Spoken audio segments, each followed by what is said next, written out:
Good evening, everyone. My name is Marie Griffith, and I'm the director of the John C. Danforth Center on Religion and Politics here at Washington University in St. Louis. And I want to welcome you all here tonight as the center inaugurates our spring discussion series, Religion and Politics in an Age of Fracture. This series has been organized by Professor John Inazu, and we're very grateful to him for the work that's gone into putting this together. Tonight's discussion between John Inazu and Eboo Patel, moderated by Adrienne Davis, will be followed by two more over the next couple of months. They'll both be in the same space at 7 o'clock on subsequent Tuesday evenings. On March 6th, Eboo Patel will engage in discussion with Ken Stern, who is a writer, lawyer, and the former CEO of National Public Radio.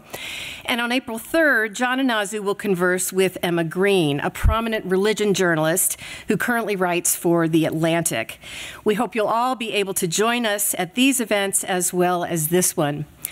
Tonight's conversation will be followed by a reception and a book signing by both of our discussants right outside these doors, and you're all very warmly welcome to stay for that and meet them and mingle with each other.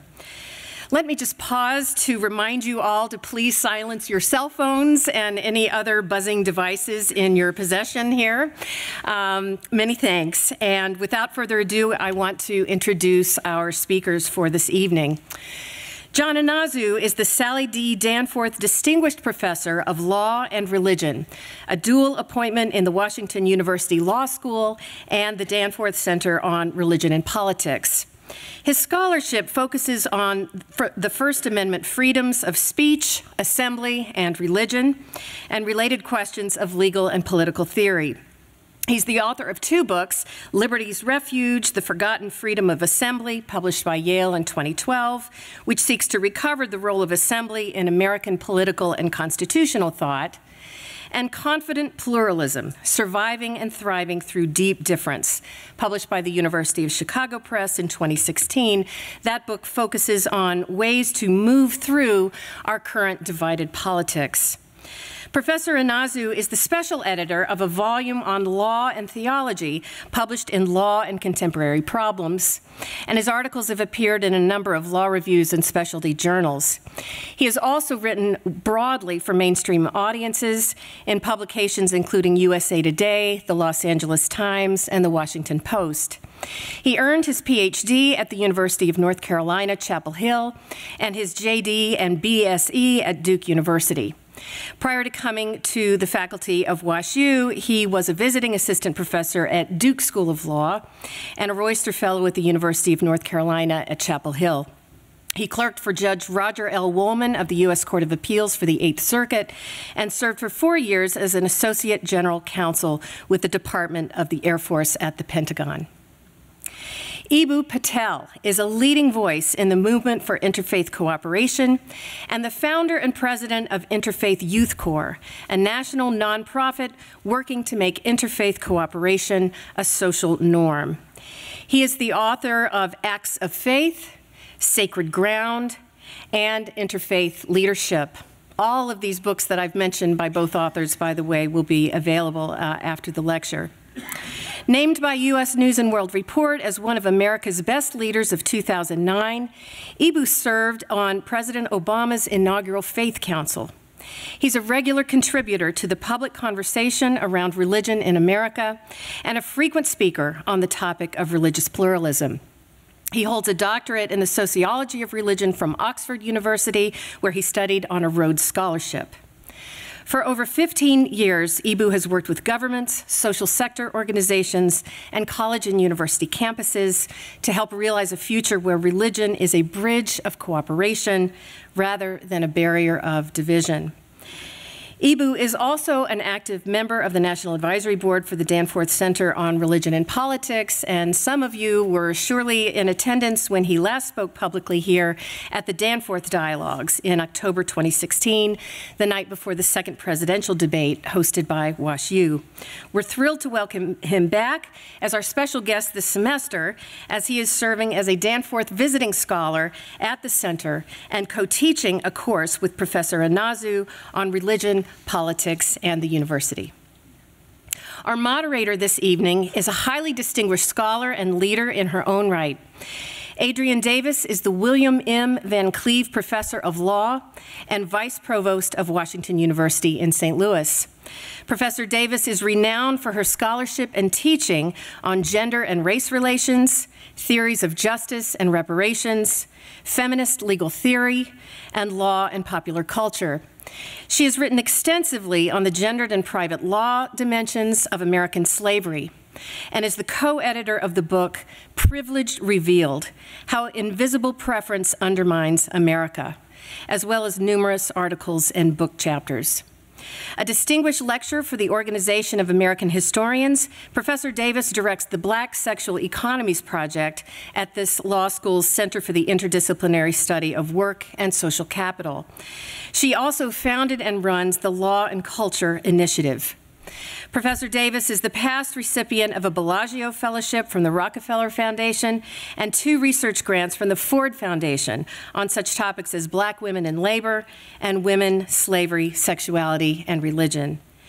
In addition to her research and teaching, she's past chair of the Law and Humanities section of the Association of American Law Schools and served on the editorial boards of several prestigious journals. Professor Davis clerked for the Honorable A. Leon Higginbotham, Jr., U.S. Court of Appeals for the Third Circuit.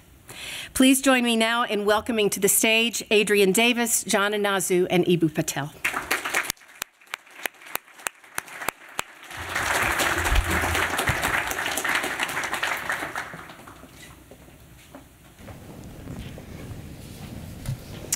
Well, thank you both for allowing me to join you this evening.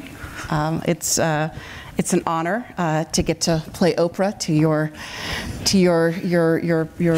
Say it, Dr. Oz, say it.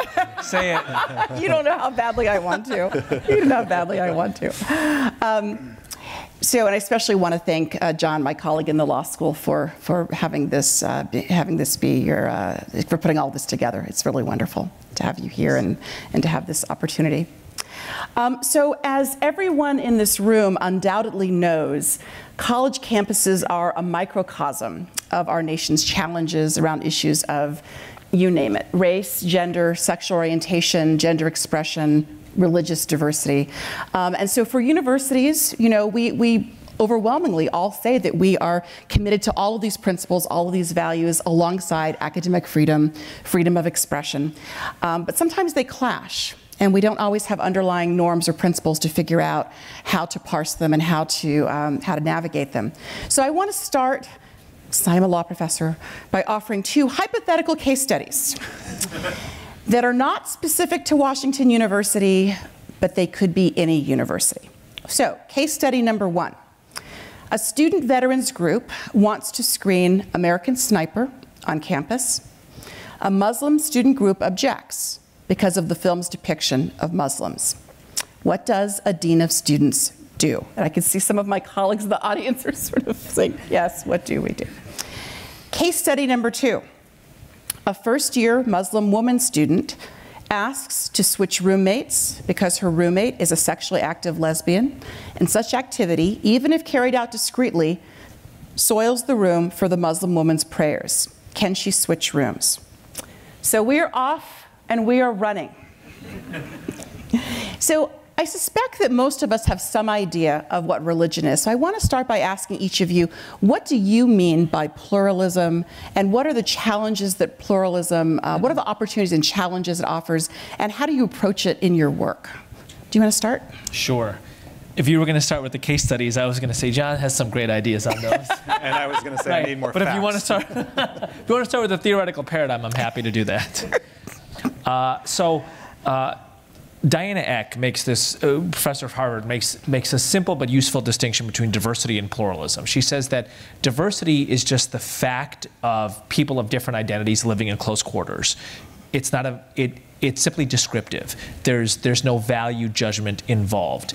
That diversity could become any range of things. It could become a civil war, or it could become inspiring cooperation.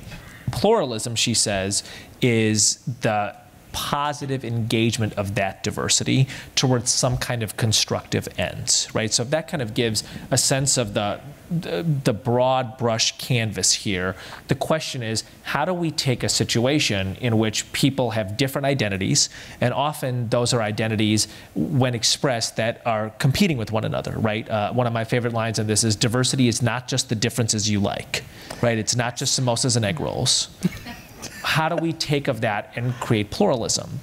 So the three-part framework that I find useful is to recognize that, number one, everybody has a right to their identity, right? A veterans students group has a right to their identity, and they have a right to define who they are, and they have a right to reasonable expression of that identity. The showing of a film within any context, particularly university context, seems to me an absolutely reasonable expression of an identity. A Muslim student group has a right to an identity. They have a right to say who they are, and they have a right to express their identity, and to say that we find these depictions to be racist is a perfectly reasonable expression of an identity. So what happens when those two things are in conflict? So the second part of this framework of pluralism is that groups, we should seek to encourage positive relationships between different groups. Relationship does not mean agreement. It does not mean we are going to agree on everything or even lots of things. It means that we can find some things to positively do together. Part 3 of pluralism is some kind of understanding or commitment to some idea of a common good.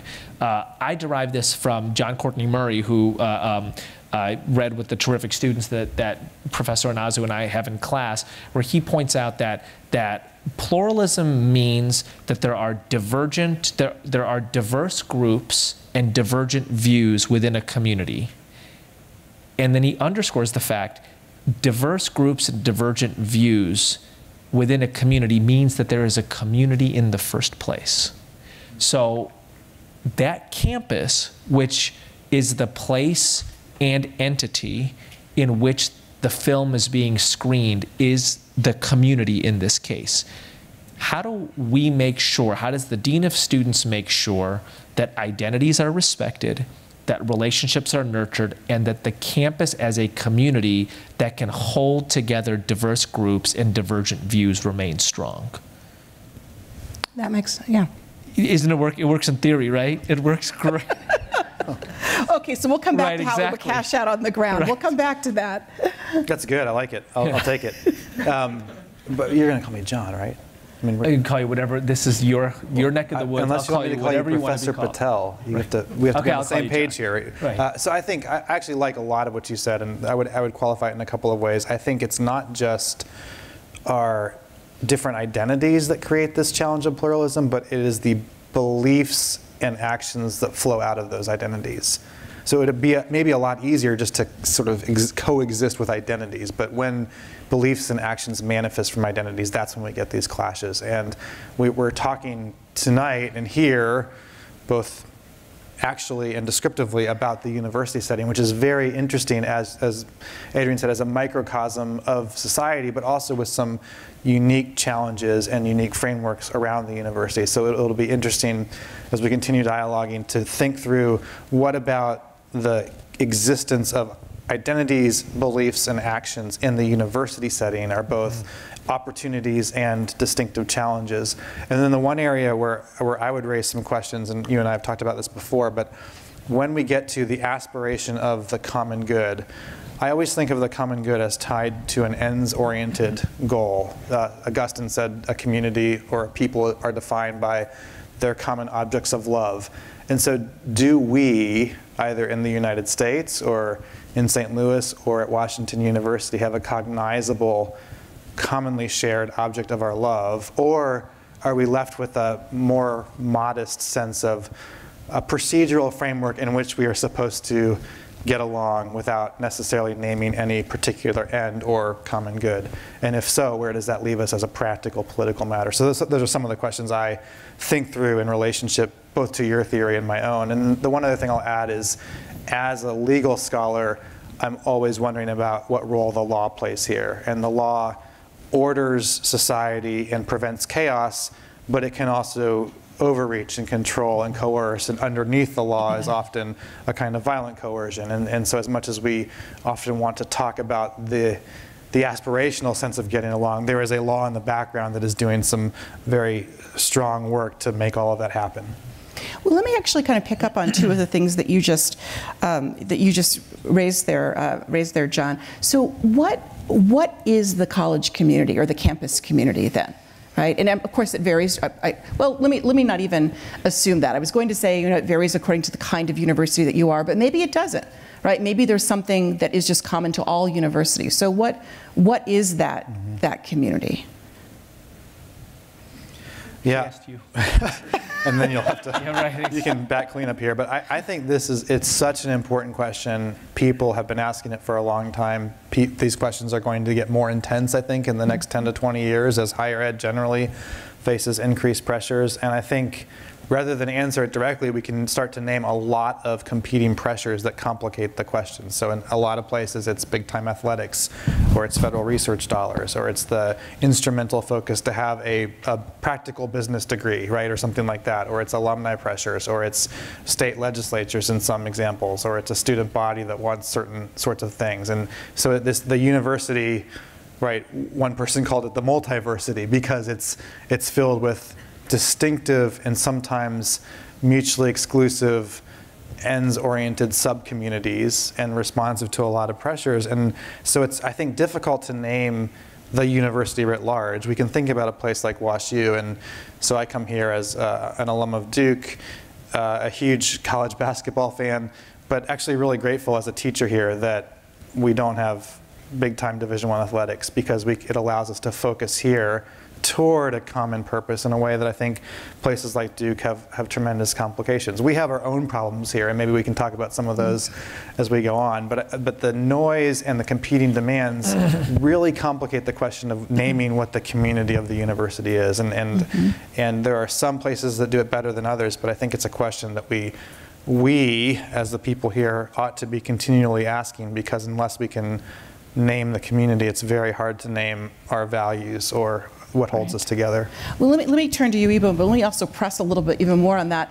I think John is correct that given all of the pressures on universities, it may be even more imperative now to be able to articulate what those values, what those underlying norms, the things that distinguish us from, say, corporate America or the government or other dominant institutions that also comprise civic life. It might be especially important for us to be able to articulate that. So in the seminar we're teaching, we've actually done quite a bit of reading on this, right? I think it's useful to draw on some of that reading and put a little bit more meat on these bones. So I think the first thing to say is, and I'm drawing right now on a book called College, What It Was, Is, and Should Be by Andy Delbanco, which was the first book we cited in our course, where Delbanco says that if you were to name the great achievements of American civilization, the Constitution, jazz, baseball, he said the American system of four-year residential colleges would be easily on that list, which is a remarkable thing to think about, right?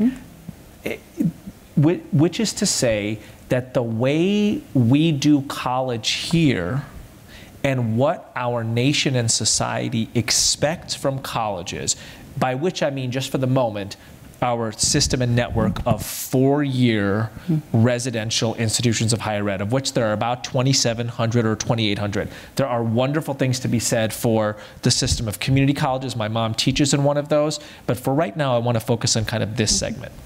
So number one, Delbanco points out that outside of the Anglo-American world, England, United States, Canada, Australia, the notion of a residential college that you choose and go away to for 4 years is virtually unknown. That's really interesting, right? So we are one of a handful of nations to do that. Okay, so that's one thing. Number two, the way that our colleges and universities emerged is really interesting. So private groups, many of them religious denominations, create entities, Harvard, Georgetown, etc., that were meant principally to educate the future leaders of their own communities. They're meant as institutions of formation within a particular tradition and community that elevates and educates a particular set of leaders. all of those places now, none of them are narrow parochial schools. They begin in some ways as those. None of them are that now, right?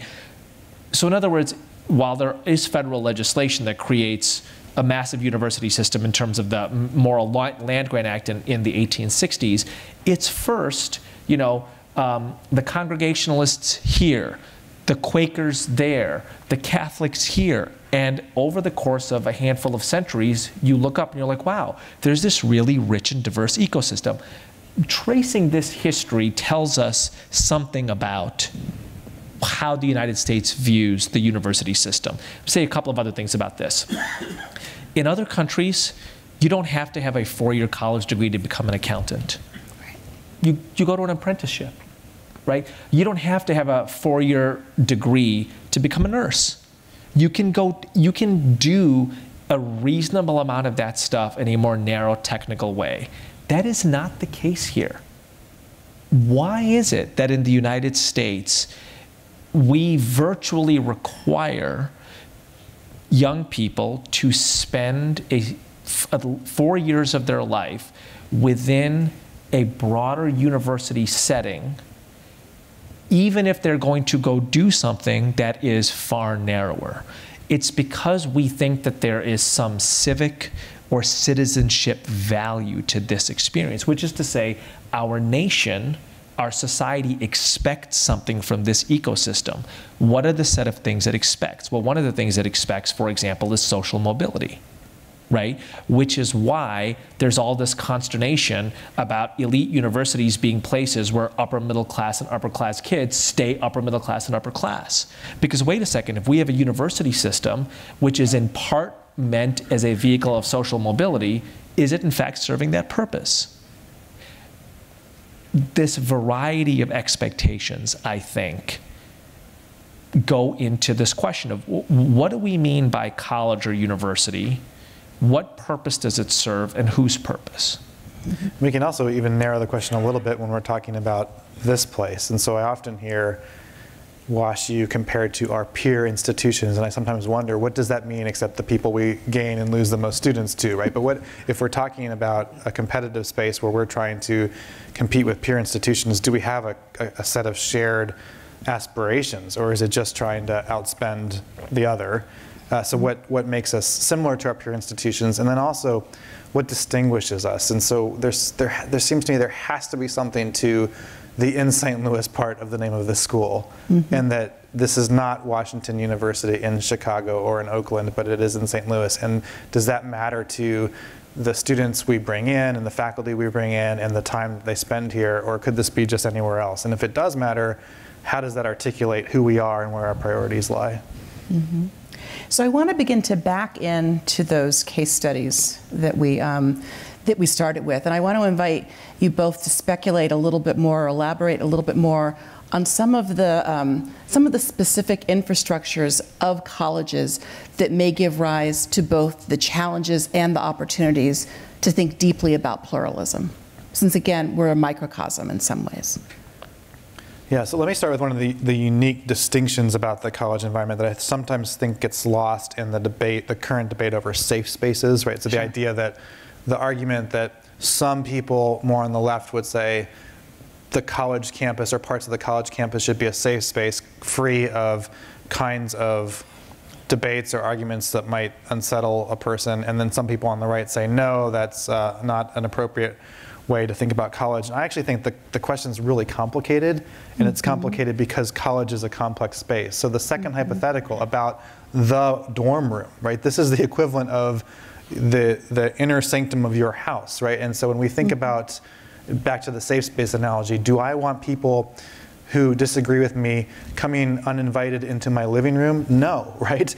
I want my home, I want a kind of safe space in my existence in society, and we actually almost all intuitively want those spaces. And so I think we need to think about the complex and multifaceted space of college as a kind of environment where there are places and some common spaces where people should be challenged, and there are more intimate and private spaces where we ought to be doing as much as we can to accommodate differences and to recognize the need for a sort of retreat or withdrawal. And I think this actually becomes even more complicated when you talk about different people demographics, and if you are existing here in a demographic that is not the majority, and you're walking around campus all day long, right, having to fit into that, all the more need to find a place where you can have a little respite. And so I think one of the real losses to me in the politicized debate about safe spaces is we're forgetting that there are real people trying to live real lives here, and it's a complex question.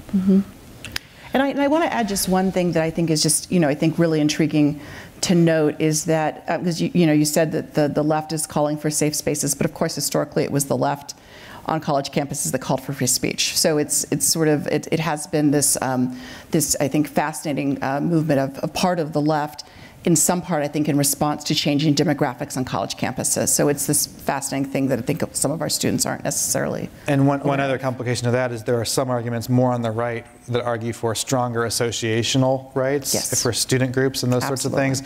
And that actually converges with the safe spaces argument in some really interesting ways. It's more of a circle.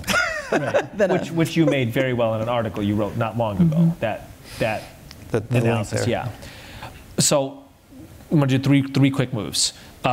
Number one, what makes colleges unique and special in these examples? So one, colleges deliberately bring people from a wide variety of identities together, and that is part of how they report out to the world, right? They say to the world, hey, this is a special place because we bring people from a range of identities together, and if you don't believe us, look at our marketing material. Look at all the smiley, happy faces, right? Number two, colleges say that we will respect those individual and associational identities. Look at all of our student groups. Number three, we build bridges between them. Look at all the diverse, shiny, happy faces in the brochure talking to each other, right? So you can have your own group, but you'll be talking to each other. Do you like my talking to thing? And finally, we actually want students to play a leadership role in this. So all of this is developmental, right? And part of the idea is that these young people are going to be in government, are going to be building companies, are going to be on PTAs, are going to be running schools. And so if they can work it out at Wash U, this is practice for the public. Okay? Okay, so move number two. So I'm at a university in Texas, which will remain nameless. I'm having interfaith conversations there with students, which is what I do in my day job at Interfaith Youth Core. And I find out that a Muslim girl, her roommate got out of being this girl's roommate not long after finding out that she was Muslim. She didn't cover. She was light-skinned. She's not like super ritualistically observant, so it's not something you would notice right away. It kind of comes out a few weeks later, in part because this poor girl was probably scared of revealing her whole identity in this environment, to be very honest with you. And then it just happens a couple weeks later that her roommate decides, she just moves out one day. So this girl sees her, was like, what happened? And she's like, well, decided that we just didn't really click. I'm sorry, which one moved out? The other girl. Okay. The other girl, not the Muslim girl. The Muslim girl. Right? The non-Muslim. And I hear that, and I'm livid. Right? Imagine being this Muslim girl.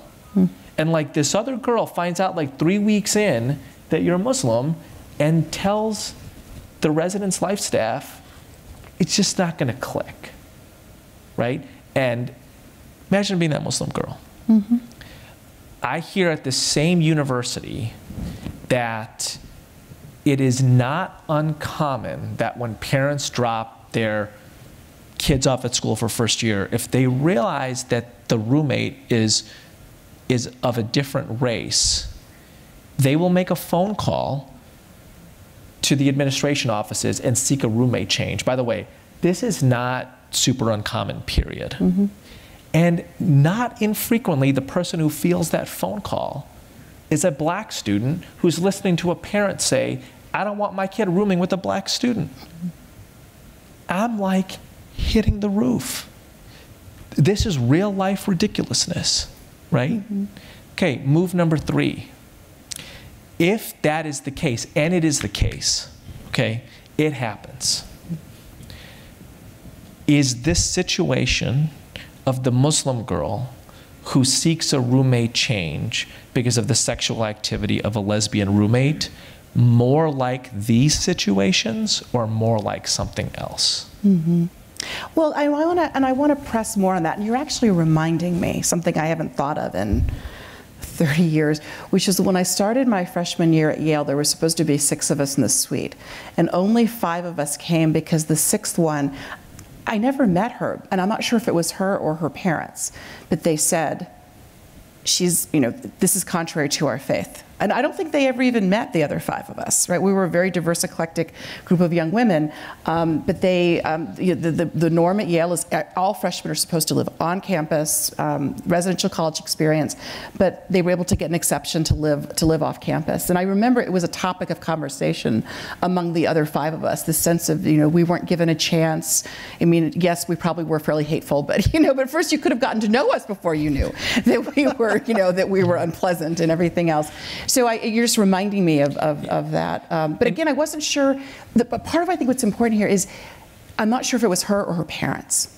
And this goes to, you know, part to me of the college experience, the 4-year residential college experience, as opposed to the community college experience or many other college experiences, is that, you know, we want parents at some way to let go, to let their children come here and explore and make some decisions for themselves about who they want to be. Leaders in the world, whether they're leaders of their PTA or leaders of their corporation. And I worry a little bit sometimes when the parental community enforcement of identity prevents the student from coming and perhaps on their own deciding to reaffirm that identity and the behaviors and acts that go along with it. Or, but again, so that's what's the pluralistic response to that? That's what makes this, that's one of the things that makes colleges an especially challenging space, mm-hmm. right? And interestingly enough, the parents pay the tuition dollars oftentimes. Mm-hmm. Students get to make many of the identity decisions, but that's not the norm in other countries. In many other countries, parents drop kids off and they look at the college administrator and they're like, our son comes from 4 generations of Quran reciters. We expect his Quranic pronunciation to improve in his 4 years here. And the college administrator, in part, views that as his or her responsibility, right? Mm-hmm. That is a definition of identity. Mm-hmm. It is an ancestral definition of identity, which I think is totally legit. That's not the way we do this in the United States. I do want to just say 1 or 2 things about this. So is the example of a Muslim female student saying this type of sexual activity spoils this room for prayer? Is mm-hmm. that different than a student from a well-to-do neighborhood outside of Houston saying, I can't room with the Muslim girl, right? Mm-hmm. Is it different? I think it is, but it's still complicated. Mm-hmm. Is it legitimate for a Muslim student to say, here's what I need to pray? Mm-hmm. I think that's legitimate, right? It's bounded, it's limited, but to say... And say more, is it because it's about religion, it's about prayer, I mean, and different Muslims would have kind of identity? So observant Muslims pray 5 times a day, and for example, for observant Muslims, for a certain type of observant Muslim, the presence of a dog mm-hmm. cancels your prayer, right? Okay. You do ritual washing before prayer, mm-hmm. and there just has to be kind of a sense of sacredness, right? And because mm-hmm. you pray 5 times a day, you'll see Muslims like drop and pray on a rug in a parking lot, right? Sure. In your room, you probably want some kind of radiating energy of what you would call sacredness, right? Mm-hmm. So does that Muslim student have that, in the framework of pluralism, have the ability to affirm that identity and to say, here's how I express it within reasonable limits, right? Mm-hmm. I think the answer to that is yes. Is it reasonable to say that sexual activity in the dorm room is a concern, is a profaneness against this space? I think the answer to that is also yes. Is it legitimate to say that that type of sexual activity, A, is illegit, but if it was B, it's okay, I think that that's more problematic. And so this is where I think being a dean of students is actually hyper complicated, which is you have to sift through these things.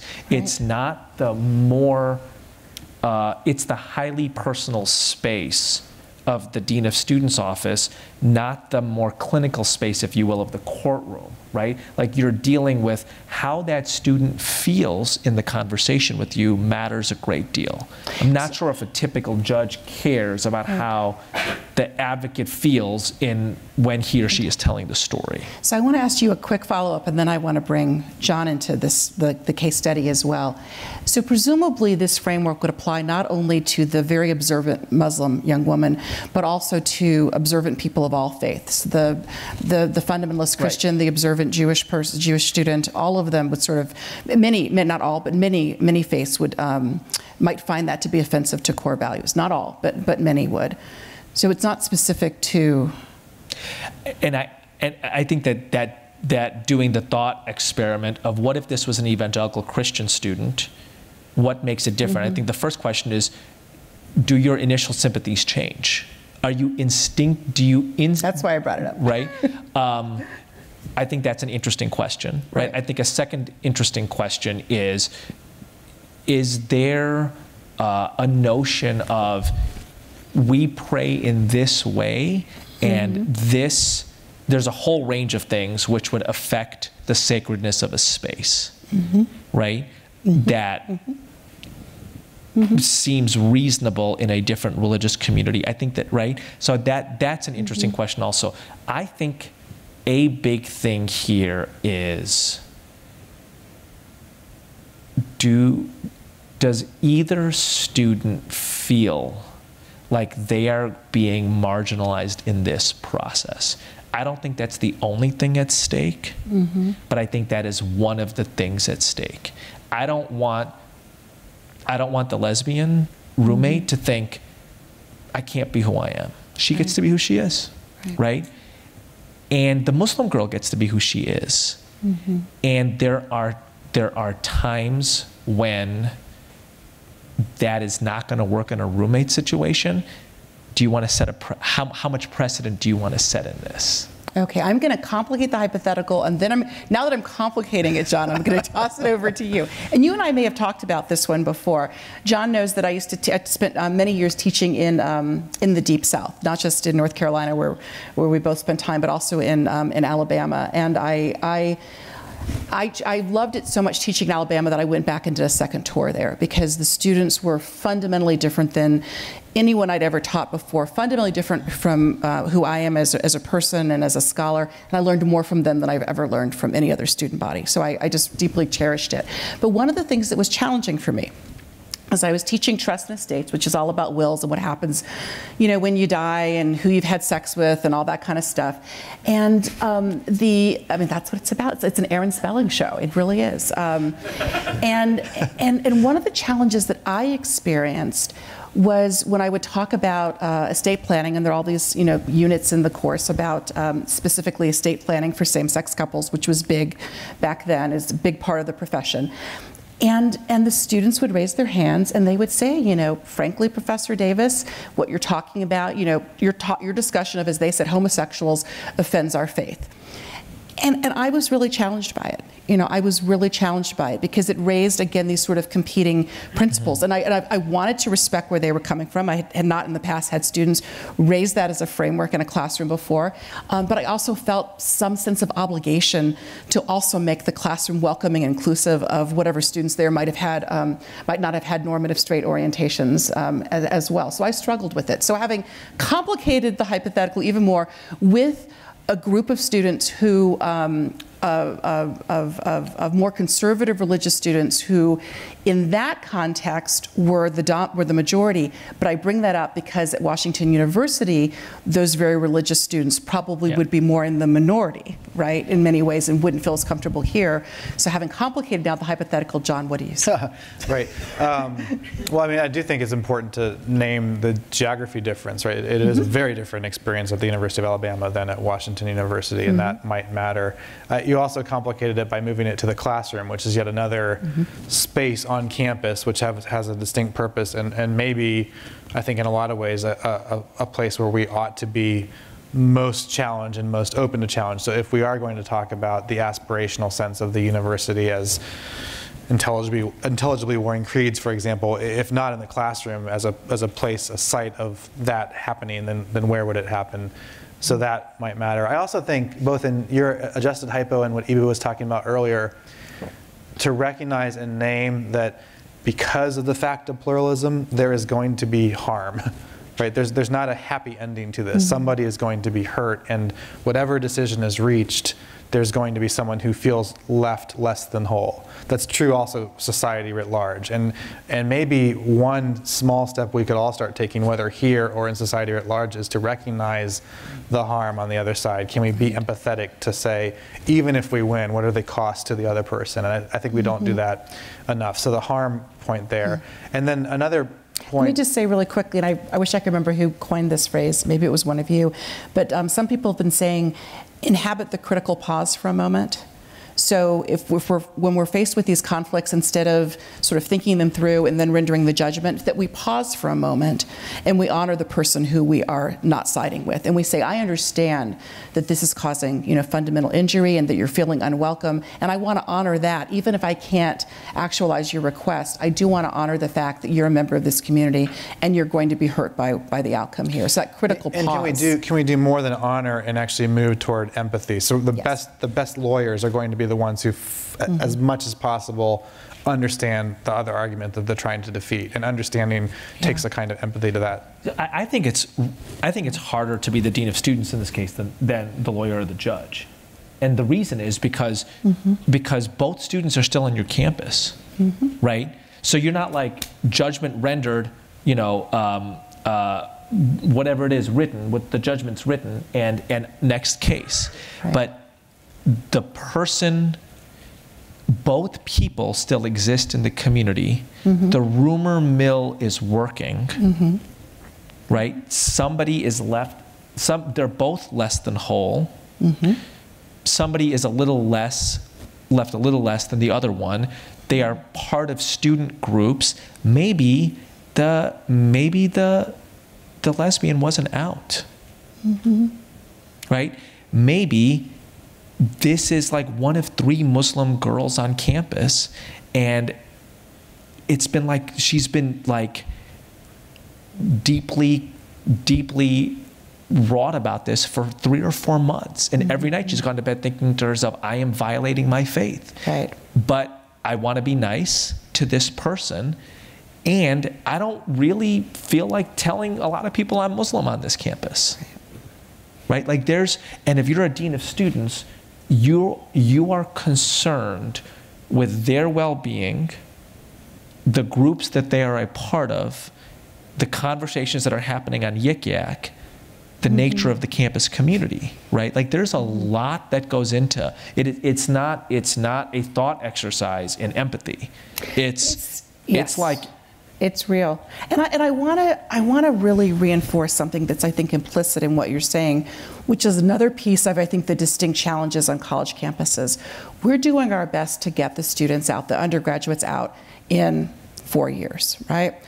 Law students, we're doing our best to get them out in 3 years, MBA 2 years. I mean, the whole goal here is to turn over the entire community for undergraduates every 4 years. And that's not the case with most other institutions and organizations in the country, right? If I'm Google or if I'm the United States government, I'm trying to keep my best employees, right? And so over time, I mean, John, how long have you and I been colleagues? It feels like forever. 7. And he can account for every day. But over time, even though, John and I share a lot in common, but we also have real differences, but over time, we've really built trust, right? And a kind of trust after 7 years that we wouldn't have had after 2 years, right? And so the built-in turnover of this enterprise means that you're constantly working with people who are new to each other, and you're every year you get in a new batch, and you're working on building trust, and that's not characteristic of most other institutions in the country. And another complication of that is that with students, this goes to something that Eboo said a minute ago about training people to do this. So this is a big training ground, right? And there are pedagogical purposes to the relationships we have on campus. And I worry that we are increasingly not allowing the space for failure in these sorts of things, right? So we are quick to punish and quick to shame and slow at what redemption might look like or what learning might look like. And also, back to the fundamental purpose question, and we might not always know what failure is if we can't name the baseline. So it might just be a kind of lived graciousness as we stumble and muddle through some of these conflicts. I want to spend a little bit more time with that other hypothetical about the student veterans group and the Muslim students, or it could be the student veteran groups, and it could be, you know, I don't know, a Quaker student group that doesn't believe in showing things about violence. I don't know, but I want to talk a little bit more about that one, because I don't think we talk enough about veteran student groups on our campus. So I think what you do here is easier, right? So the actual answer is easier, but the how you go about it and what you pay attention to has complications. So number one, the veteran student group has every right to show their film, and they should, right? And the Muslim Students Association ought to respond to it in a range of things. You could you could work with the veteran student group on a panel after the film, right? In my mind, that's the best thing, because that accomplishes identity, relationship, common good. The Muslim Student Association could actually choose to, we are not going to go to the film, and in that kind of silent protest or boycott, we're going to make our identity felt, but we are going to be a part of a panel discussion afterward on, right? In this case, I think context matters a great deal. Do they have a right to protest the event so that people coming in feel? They absolutely have a right to protest it. Do they have a right to shut it down? I think the answer to that is no. So what's the fine line between disrupting and shutting down? If it can't go on, that's shutting down, right? If they're protesting to articulate an alternative point of view, I think that that's absolutely legit. If there's groups of students like popping up in the middle of the movie throughout it, I think that that is disruption towards shutting down, and I think that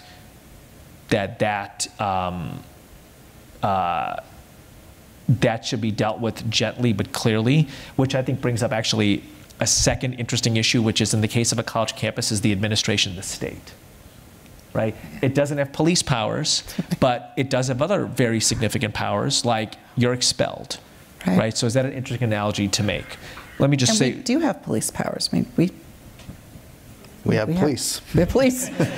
But there's a point in which you call the St. Louis police in, right? So I don't want to make a direct analogy to the state. Right, but maybe there is. Let me just say one other thing about. I think it matters a great deal. Is our police chief here? No.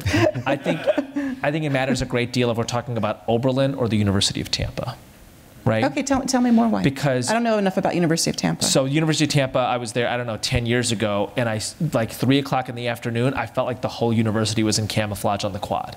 Because there are like 1,000 kids in ROTC is what it felt like, right? So there's like a lot, and that's just one.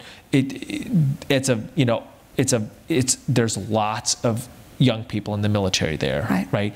So if you're one of, I don't know, 15 Muslim students at the University of Tampa, and if I'm the dean of students, the veterans get to show their film, but I'm letting you know that I got you, right? Like, you have a lot of love for me, and I'm going to spend a lot of time with you, and we're going to talk about ways that you can make your voice heard on this, that are useful, and that the day after you wake up and think to yourself, my life isn't significantly harder, right? If it's Oberlin, and even if there's only a dozen Muslims on campus, but those Muslims are a preferred minority within a lefty culture in the Trump era. And then you're having that conversation with the veterans. Yeah, there's like 3 veterans, and they're like, nobody even knows we exist, and they could give, a rat's tush about our experience. I'm It's shifted, right? Again, the way the judgment is rendered is the same, but a dean of students has a set of soft touch, whole self, whole community functions that a typical judge does not. And John, do you agree?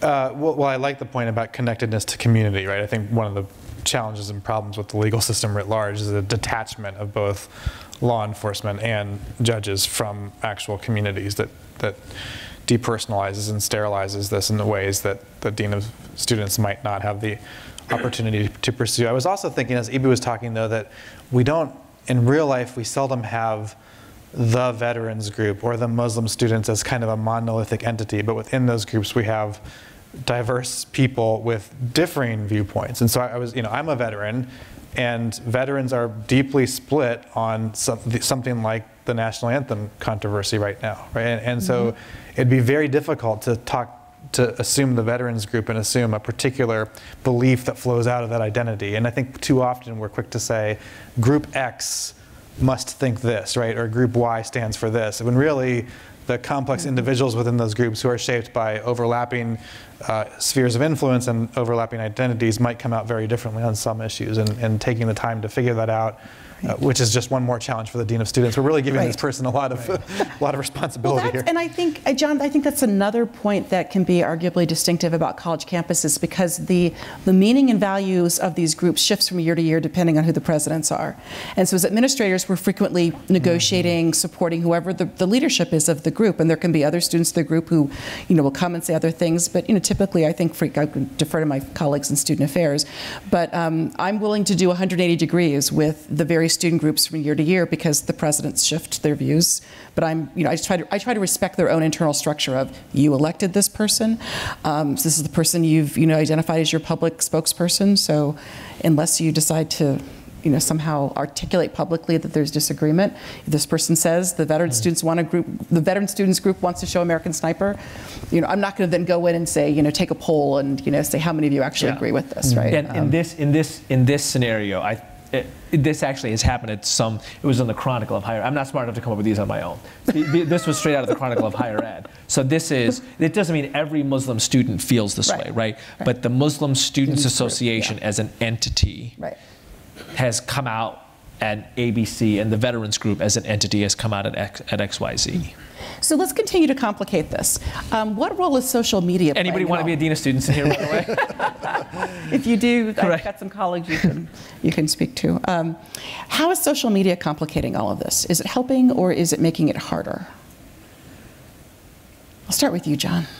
Yeah, I'm becoming increasingly pessimistic about social media, and the more I spend thinking about it and talking about it, the more pessimistic I am. One of the just the concrete implications it has for any group of people trying to be a community is that it's constantly tearing at whatever unifying themes and aspects you're trying to create. And so I was just recently, about a week ago, speaking at a college, and the college has about 1,000 students, and it's literally located on the top of a mountain, right? And nobody goes up to the mountain except to see the college, and there are 70 faculty that hang out with the students. And someone was saying, here we can work on having a... Is this Pepperdine? No, it's not, but that'd be the one by the ocean, right? Very similar. But here we can work on having a community because we're just here 24/7 with each other. And my first thought was, no, you're not, because your students on social media are living different lives, for most of their waking hours, and whatever vibe you're trying to create with the community is being challenged by all kinds of ways you don't even know about, right? And so the challenge of cohesive collective identity that comes from social media, and then I think a lot of it so quickly reinforces some of the challenges we've named, right? The tendency to assume sort of a homogenous group identity to every single person, right? To caricature, the tendency to reinforce our own echo chambers. We could go on and on. I won't, but it's a challenge, and I think another challenge related to one of the principles that I try to articulate in my own work is, to the extent that this project of trying to live with each other requires a degree of patience social media seems to cut in exactly the opposite direction. And so how do we work on a practice that leads to patient relating with each other when the impulses of social media are to respond as quickly as we can and with our worst self. With our worst self. What do you think, Eboo? I mean, I remember thinking to myself in 5th grade, like, that I was like kind of this bad underground kid because I was watching Run DMC and MTV and my parents didn't know, right? And I'm like, there's a bunch of 20-year-olds who don't think that's funny in here because they have no idea who Run DMC or what MTV is. That's right. And I have a 10-year-old now, and every time, like, I don't know, some toothpaste commercial comes on with 2 people kissing, he's like, Dad, I know things, you know, I know things. And I'm like, you're 10. And then I'm like, you have an iPad, right? You know, like, who knows what you know, right? Like, I don't want to, you know? Yeah. Check the search history. Oh, my gosh. And that's, look, there's a part of that, like, imagine being, you know, like in a kid outside of the norm in a place in which the norm is really strong, and like being able to find your crew on social media, man, that's great, right? Like, I think that that's great. And then on the other hand, I just think everything that you said is exactly right. And there's this concept in Islam called, we all have in Islam, what's known in Islam is our nafs, or our lower self, right? And Dorothy Day has this great line, how do you build spaces where it is easier for people to be good? And I feel like social media is a space that is like, hey, bring your nafs, bring your lower self, right? It is easier to be bad. So let me, and I want to go to the audience very quickly, but I want to press on that because, you know, I'm old, so the only social media I'm meaningfully on are Twitter and Facebook. You know, I don't do any of the other stuff. Snapchat. I don't do that. Gosh, could you imagine?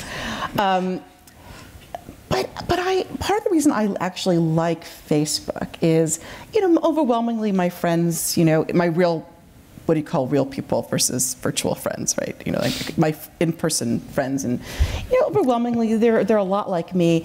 But when I'm trying to figure something out politically, or when things are going down, I can go to Facebook and I can go to the pages of my friends who don't agree with me. Right, and I know who they are, you know, depending on what the topic is, and I can try to figure, I can look at them to say, what's an intelligent perspective that I disagree with? You know, a lot of times I'm going now to my, you know, my libertarian friends a lot to try to say, okay, you know, State of the Union. I know what I think. I know what my people like me think. But let me go to some of my libertarian friends to the Facebook pages and see what they're saying.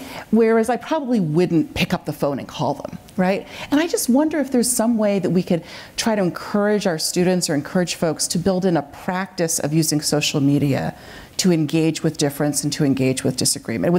Would there be some concept of the higher half or something, the opposite of the? Well, this is why in Islam it's called the jihad al-nafs, which is the war against your lower self, right? Okay. To elevate oneself. Okay. Is that possible to try to encourage people to use social media, or is that just not going to work because people are bringing their worst selves too? No, I think the way, so you, in this example, you are choosing how you use a tool. Right. Right. The tool is not using you. I mean, the example that Jonathan Haidt uses in his book, The Righteous Mind, is an elephant and a rider, and the question is the rider directing the elephant, or is the elephant directing the rider? This is actually from Thich Nhat Hanh, uses it in Living Buddha, Living Christ, and he says that the way we use technology today is like being on a horse and saying to the horse, "Where do you want to go?" Like, you go, right? Which, I mean, I'm glad I grew up in the 20th century because I didn't grow up with this stuff, and so I come to it a relatively formed person and decide how I want to use it. Right. You're not being controlled by algorithms, though. Right. Not right now. But I mean, I think that these issues of in a world of unlimited choice, where a lot of it is relatively easy access. Personal discipline becomes hugely important. It becomes hugely important. I agree. I think one sort of modest tweak that we can do on social media, and I'm thinking here of Twitter, is to filter, kind of like you said, a practice that allows people who disagree with us in both directions to comment on news stories and those sorts of things, so we can kind of do an instant check of how we're receiving it and how other people are receiving it. So I have this sort of, I follow directly people left and right of me who I disagree with, and then I also have this sort of, not really secret, but the people I can't really stand to listen to with any frequency, but I know I have to check in every once in a while over here just to kind of see how bonkers they're viewing things, both left and right.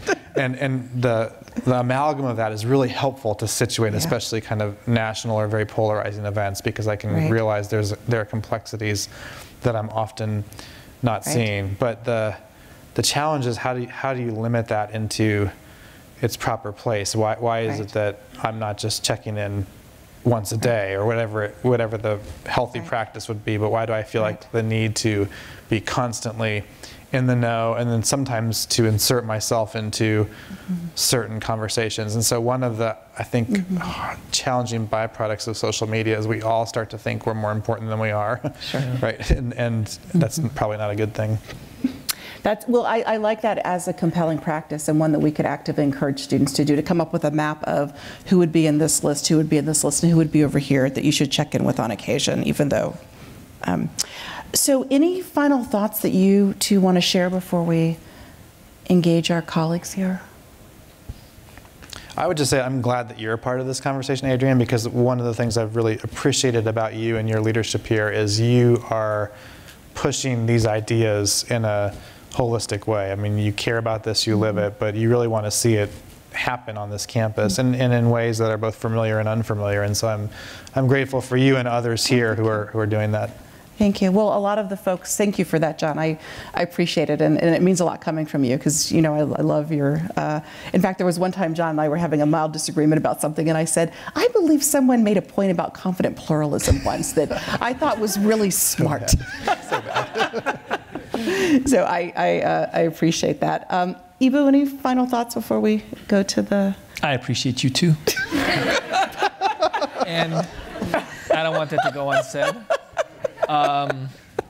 My favorite recent line on this is, diversity work isn't rocket science, it's harder. My mother, the chemist, will love to hear that. So, questions from the audience, and we've got a couple folks. Marie? Yeah, I don't usually do this, but I have to just ask you all one quick thing. I'm sorry.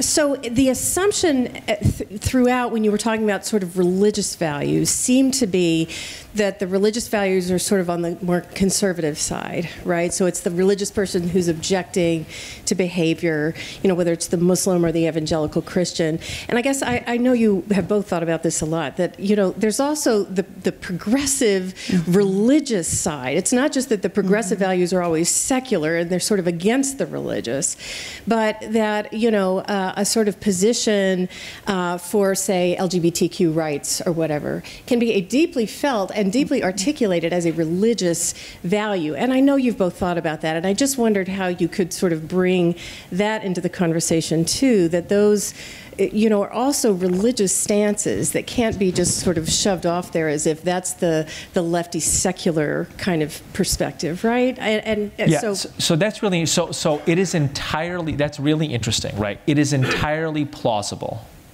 that the Muslim student in question is very in favor of LGBT civil rights and believes in a sense of prayer, not out of any discrimination against LGBTQ folks, that sexual activity in her room of any sort spoils the space for prayer. And so the way that it is heard by the broader society for all kinds of reasons is you don't want to live with a lesbian, right? And this Muslim girl is like, I'm on the quad in gay pride stuff and an LGBTQ marriage, right? I can't have this in the room when I'm praying. It could also be the case that another roommate in another situation is like, look, I have a Muslim roommate who's waking up at 4:40 a.m. for Fajr prayer. I'm a strong believer in religious freedom. I can't wake up at 4:40 every day. Since I just went to bed 90 minutes ago. Could be, right?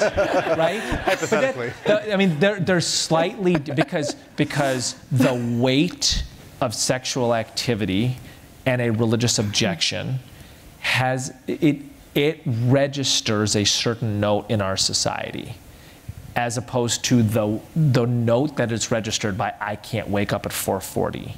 But I think the point that's being made is it is entirely plausible, right? Entirely plausible that you can be in favor of civil rights, not just in a theoretical way, right? I will be at your wedding.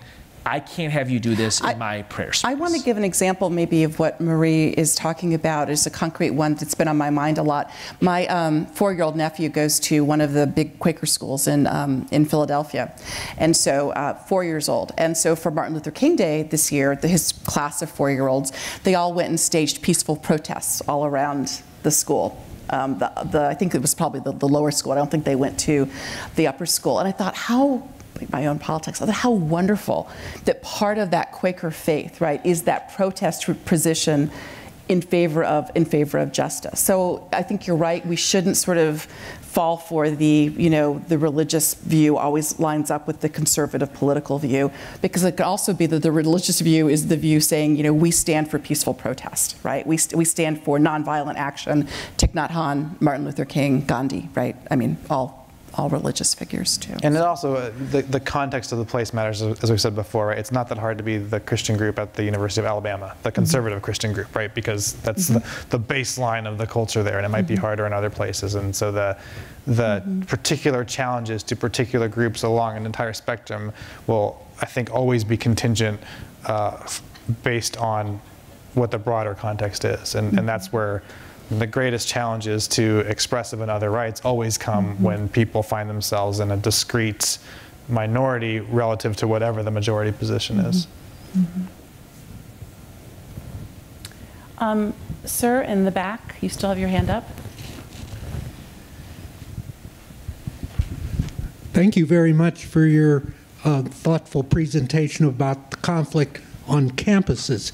I'd like to extend the setting to the commercial world, and we're all familiar with the case that's pending before the Supreme Court at this time involving the bakery who didn't want to bake a cake for a gay couple.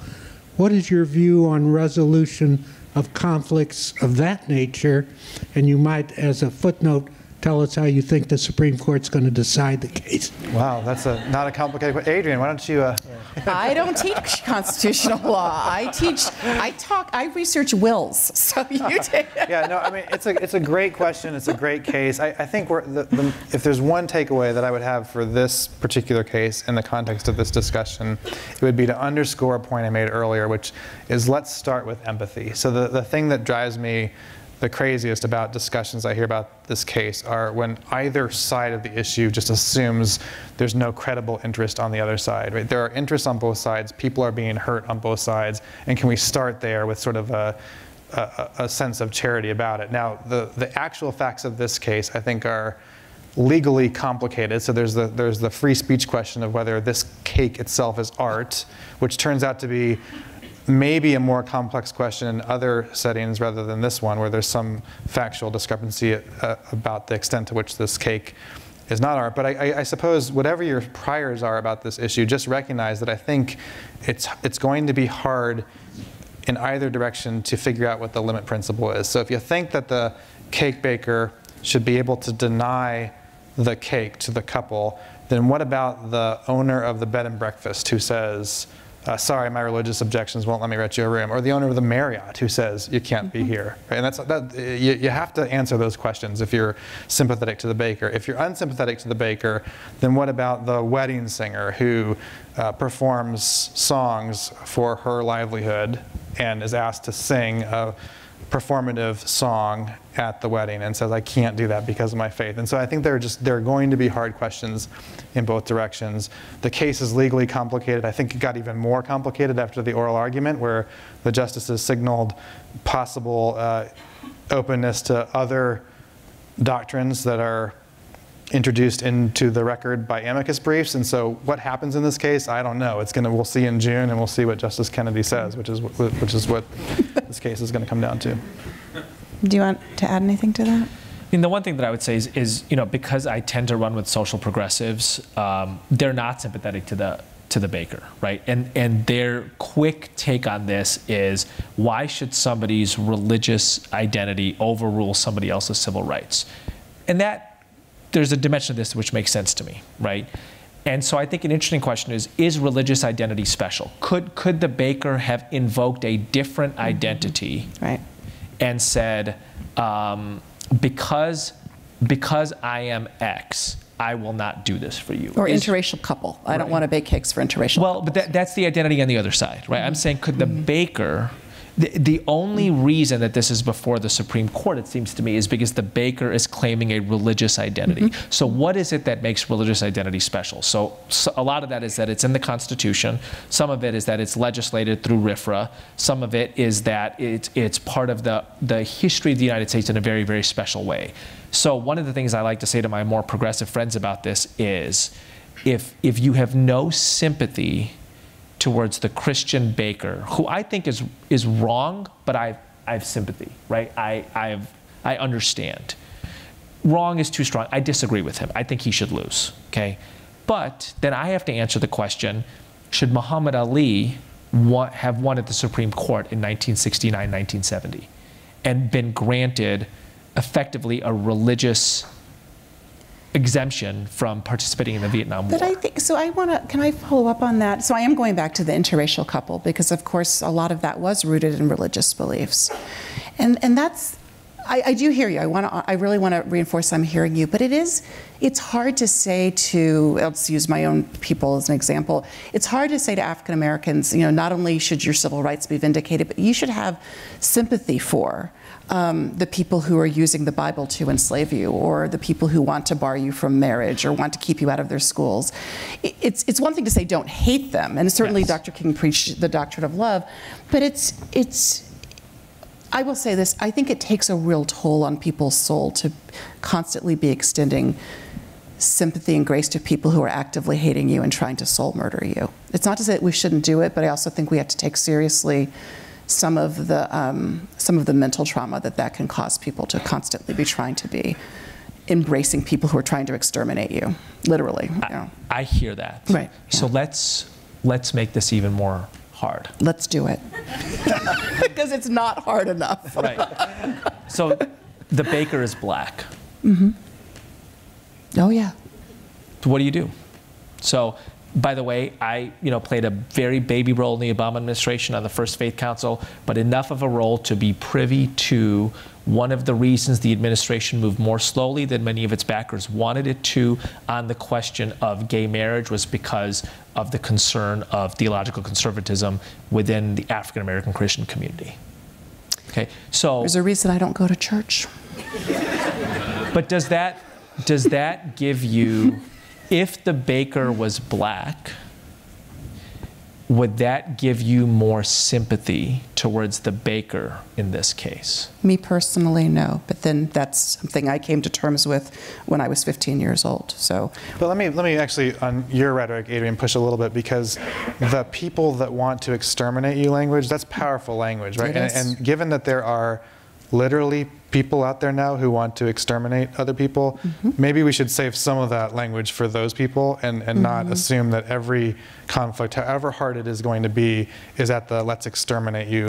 No, I was talking historically, not futuristically. But many people quickly conflate that rhetoric, right, on the issue of the day or the particular clash. And I think that's actually doing, if we're constantly lobbying those kinds of labels in the direction of the people who we disagree with, even on fundamental and important questions, we're going to run out of ammunition when we really need it for the people who are still out there trying to exterminate us. Right, no, but I was really trying to push on Eboo's point. So I'm not just talking about the person who you disagree with, right?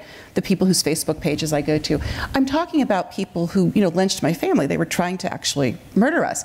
And so I'm really trying to push on the point, because that is part of that I'm not a religious scholar, a theologian, the way that you all are, but that is, part of that radical sort of theology of extending love. And I'm not saying we shouldn't do it. I'm only saying that we also should honor the toll that can take on people who are asked to extend that grace to people who, you lynched my uncle, or you murdered my relatives. And so I'm actually purposely trying to talk about that as the hardest case. I'm not trying to say every time we disagree with someone we should invoke genocide. I'm really trying to focus on that because I think sometimes we don't honor enough the toll it can take mentally on people to have to constantly be asked to forgive and and sympathize.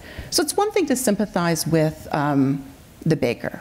Right. It's another thing to sympathize with people I think, to sympathize with Nazis. I'm going to say yes. that. I'm just going to say that.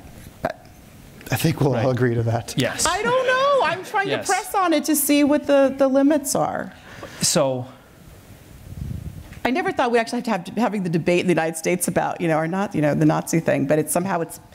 Well, Eboo and I, a year and a half ago, when we were talking about these kinds of questions, you would start by saying, let's stipulate we're not talking about the Nazis. And that rhetorical move is off the table, right? It because is. We are talking about the about Nazis. And we have, these are not insignificant challenges to our polity right now. And to the whole question, the kinds of things you and I like to talk about, the question of whether the experiment in pluralism is going to work is tremendously strained right now by the empowerment of white nationalism. Yeah. And we have to name that as a massive challenge that we don't have great answers to right now. So I want to say a couple things here, okay? Yeah. Number one. And then I'll go back to the audience, I promise. Oh yeah, we were supposed to be talking. I'm sorry.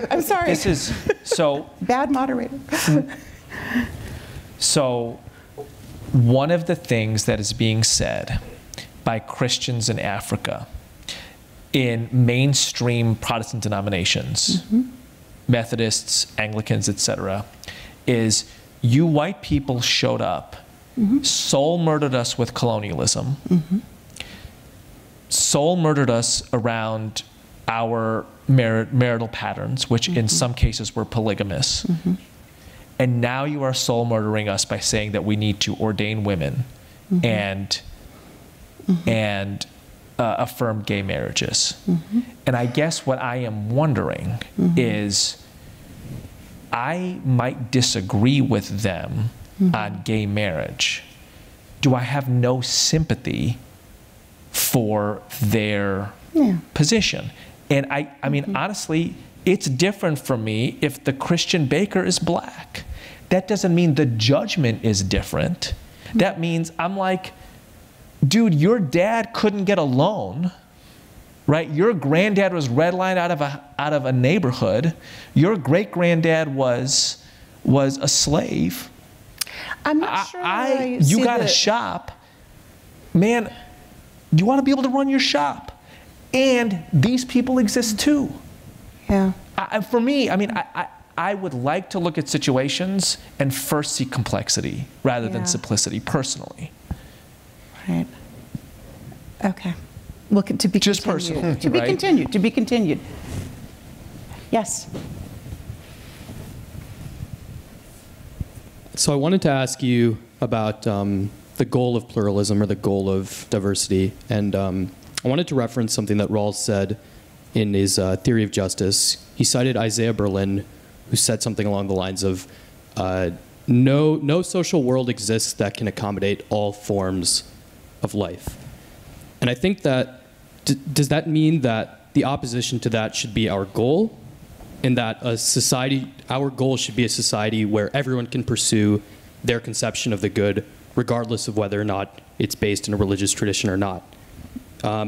If not, do we kind of follow in the Rawlsian framework and limit it to what we consider reasonable conceptions of the good or reasonable comprehensive doctrines?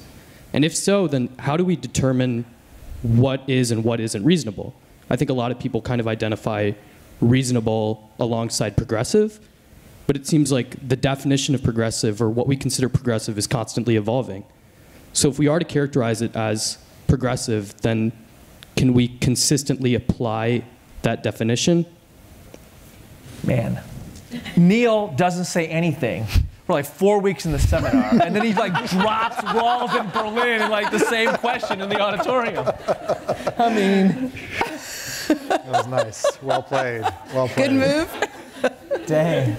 I mean, so the first part, I think, is the easier part of the question to answer, which is there is no such thing as an unbounded pluralistic society. Every society is going to draw limits, and we know that with very easy, obvious examples. We're not going to have the cult of child sacrifice recognized in this country, or the St. Louis chapter of Al-Qaeda, right? So we're going to draw limits about the boundaries of pluralism. And then the very hard question is, where do we draw those limits and what counts as reasonable? And I love that you have honed in on the definition of reasonableness and who gets to decide. And that's kind of the ball game, right? In Rawlsian and post-Rawlsian thought is how do we decide this? And my own sense is we ought to be pretty careful about who else we're going to put into the child sacrifice and Al-Qaeda category, and we better have a really good reason for it. And then short of that, we need to figure out a way to live with, to take Eboo's line, not just the differences we like, but the differences that hurt a lot. And I think that's where we start. But your question, Eboo reacted correctly because it deserves sort of a week-long answer. You know, holding that for 4 weeks. He's been thinking. He's been thinking. I didn't see, okay, yes. And we'll probably make this the last question, and then we'll wrap up. So thank you for the conversation, by the way. I'm sorry, I'm a little bit excited. So I think you brought a lot of, I mean, not that you brought a lot of issues, but you overwhelmingly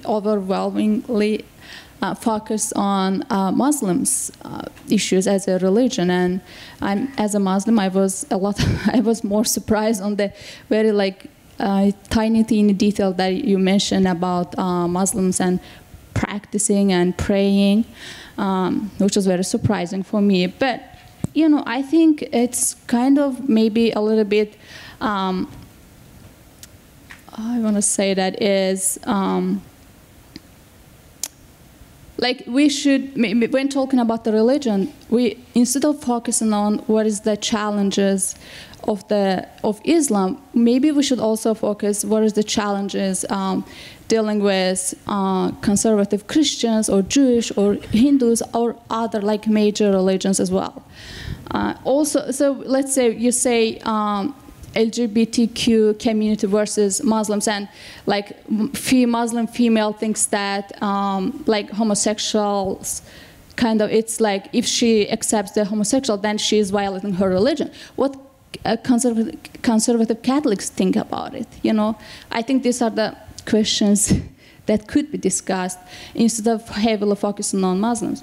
And also, so my understanding. May I say a quick word about that? Thank you for bringing that up. I have one more question, actually. Oh. So, another one is, my understanding is that there is a huge the debate about how the Dean of the Students deals with these issues, religious issues, specifically regarding to Muslims. So, I think if there is a need, maybe there is a need for a dean to be a Muslim so that to deal with these issues. And if it is, then I will happily apply to the position if you have. I'm sorry, I'm a little bit nervous, so I couldn't. I tried my best to express myself. I hope it was clear enough. Thank you. See me after the discussion on that Dean of Student role. You might have walked yourself into a job with that.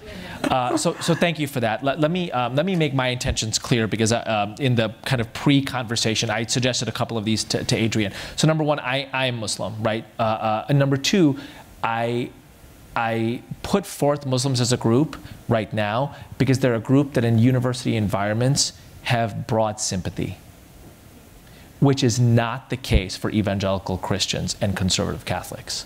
So what I am always interested in doing is putting groups in which, in a particular context, people are likely to instinct empathetically towards, putting them in a challenging situation, right? So in most university contexts that I am on, people instinct empathetically towards people in the LGBTQ community and Muslims. there is a sense, which is absolutely true, that these are groups that are marginalized in the broader culture that we on university campuses should pay special, warm attention to. So the reason for putting this community in conversation was not because of the problems in Islam.